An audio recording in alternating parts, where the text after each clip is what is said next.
여러분, 아직도 은행부터 가시나요? 소상공인 정책자금은 신청 순서 하나만 바꿔도 결과가 달라질 수 있어요. 대표님들도 이런 경험 있으시죠? 은행에 먼저 가는데 신용점수가 낮아서 담보가 없어서 매출이 부족해서 어렵다는 이야기를 듣고 그냥 포기하신 적 있으실 거예요.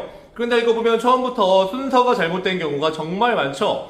정책자금 있다는 건 알지만 어디서 신청해야 하는지, 어떤 자금을 선택해야 하는지, 서류는 또 무엇을 준비해야 하는지 몰라 기회를 놓치는 대표님도 정말 많아요. 하지만 오늘 영상 하나만 끝까지 보시면 내 사업장에 맞는 정책자금을 찾는 방법부터 신청 순서, 준비 방법까지 한 번에 정리할 수 있어요. 그러니 더 이상 검색만 하느라 시간 낭비하지 마시고 사업자 증반 준비해서 함께 보시면 됩니다. 그리고 가장 중요한 핵심 내용은 마지막에 나오니까 끝까지 신청해주세요. 중까지 넘기시면 500만원 이상의 가치를 놓칠 수 있습니다. 그럼 바로 시작해 볼게요. 공문을 보여드렸더니 머리가 너무 아프다고 하셔서 저희 팀이 대표님들 보기 쉽게 정성껏 자료를 준비해 봤어요. 먼저 올해 정책자금 예산부터 보셔야겠죠. 2026년 소상공인 정책자금은 총 3조 3,620억 원 규모로 운용되고 있죠. 예산이 많다고 아무 때나 신청할 수 있는 것은 아니에요. 매년 상반기에 예산이 몰려있기도 하고 일반 경영 안정자금, 특별 경영 안정자금, 성장 기반 자금처럼 자금별로 예산이 따로 운용되고 있기 때문에 내가 신청을 한 자금이 먼저 마감되면 신청하기 어려울 수가 있죠. 그래서 정책자금은 금액보다 타이밍이 매우 중요합니다. 또 모든 대표님이 같은 정책자금을 신청하는 것도 아니에요. 업종, 업력, 매출, 신용 상태 등 따라서 신청 가능한 자금이 달라지기 때문에 얼마를 받을까 보다 내가 어떤 자금 대상인지를 먼저 확인하는 것이 아주 중요해요. 올해 꼭 알아야 할 핵심 혜택이에요. 정책자금은 모두 같은 상품이 아니죠. 창업 초기인지 경영이 어려운지 사업을 확장을 하는지에 따라서 신청하는 자금이 달라져요. 또 자금마다 접수 방식도 달라서 어떤 자금은 선착순, 어떤 자금은 일정 기간 접수 후에 심사를 통해서 선별을 하죠. 그래서 접수 방식과 신청 시기를 미리 확인하는 것이 매우 중요해요. 내 사업에 맞는 정책자금 찾는 방법 이거 잘 보셨으면 좋겠어요. 상담을 오시면 가장 많이 받는 질문이 있어요. 저는 어떤 정책자금을 신청하면 될까요?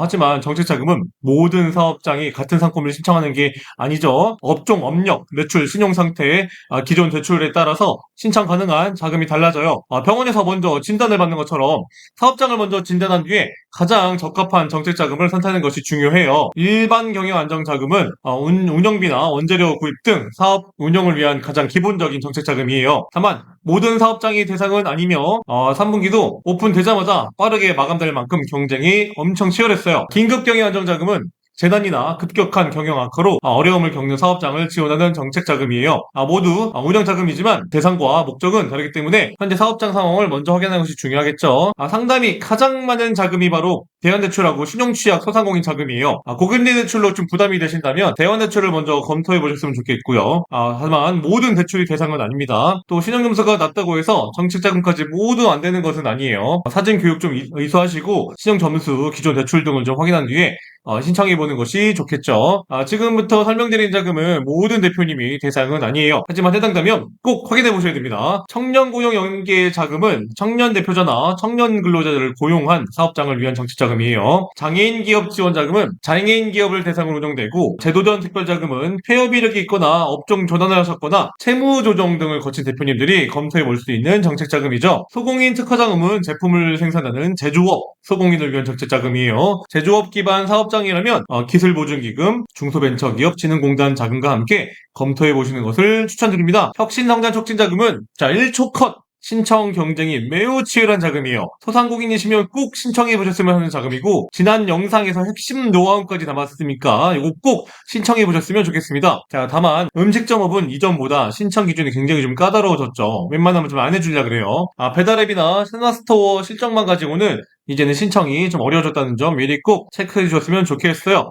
별도 영상 꼭 참고해 주셨으면 좋겠습니다. 정책자금은 하나의 상품이 아니라 사업장 상황에 따라서 선택하는 상품이 달라져요. 그래서 좋은 정책자금보다 내 사업장에 맞는 정책자금을 찾는 것이 중요하겠죠.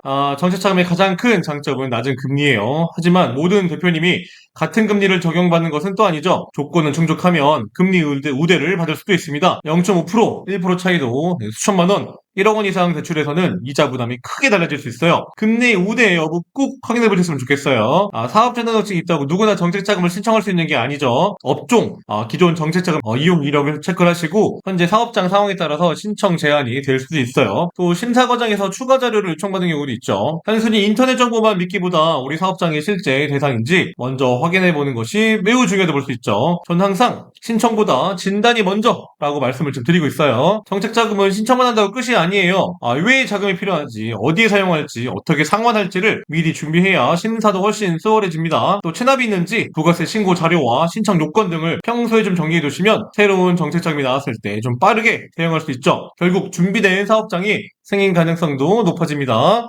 자, 마지막으로 꼭 기억하셨으면 하는 내용이에요. 정책자금은 급하게 찾기보다 좀 미리 준비하세요. 가장 좋은 자금보다 내 사업장에 맞는 정책자금을 선택하세요. 그리고 최대 한도보다 필요한 금액과 상환 계획을 먼저 좀 생각하셨으면 좋겠어요. 자, 그리고 가장 중요한 거, 한 번 안 됐다고 포기하시면 안 돼요. 정책마다 대상과 심사 기준이 다르기 때문에 다른 자금으로 또 시도해볼 수 있거든요. 자, 이 네 가지만 기억하셔도 정책자금을 준비하시는데 방향성이 훨씬 명확해질 겁니다. 자, 자료가 필요하시면 댓글로 남겨주세요. 이 자료도 보내드리도록 하겠습니다. 상담이 필요하신 경우에는 신청서 작성해 주시면 되고요. 오늘은 소상공인 정책자금 핵심 내용만 빠르게 정리해드렸어요. 그런데 여기서 가장 중요한 것은 모든 대표님이 같은 정책자금을 신청하는 것이 아니라는 점이에요. 업종, 업력, 매출, 신용점수, 부채 현황 등에 따라 신청 가능한 자금과 한도가 모두 달라져요. 또한 자금마다 신청 조건과 접수 일정도 달라서 혼자 준비하다가 기회를 놓치는 대표님들도 정말 많아요. 내 사업도 맞을 수 있을까? 어떤 정책자금을 신청해야 할까? 고민되신다면 지금 화면에 보이는 대표번호로 편하게 연락해 주세요. 현재 사업 상황에 맞는 신청 가능한 정책자금과 준비해야 할 사항을 무료로 상담해 드리고 있어요. 예산은 계속 소진되고 일부 자금은 접수 시작과 동시에 마감되기도 하죠. 기회를 놓친 후 후회하지 마시고 먼저 가능 여부부터 확인해 보시기 바랍니다. 영상이 도움이 되셨다면 좋아요와 구독, 알림 설정도 부탁드릴게요. 지금까지 지원금 잡는 이 대표의 이 대표였습니다. 감사합니다.